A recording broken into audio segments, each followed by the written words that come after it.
Davey, dude, I've got a WORX Hydroshot, right? Yep. I kind of don't know what I shouldn't be using it for. What do you use yours for?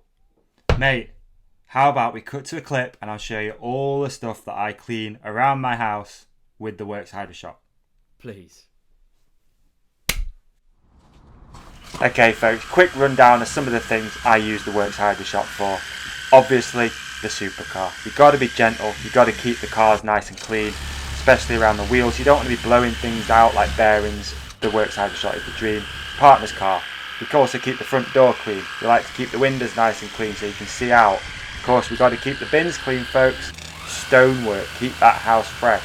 Plant pots, of course. Also other stonework like bricks. Get that moss off. Running shoes, you've got to keep these things fresh. Riding shoes, of course, got to keep those things fresh. No shoes, oi oi. Alright, so how would you like to keep all your stuff as clean as me with your own personal WORX Hydroshot? Just keep an eye on social media on @TheRideCompanion and @WORX UK over the next couple of days to be in with a chance of winning your own Hydroshot. Or head to worx.com to find a list of their own retailers. It's as simple as that. Cheers WORX!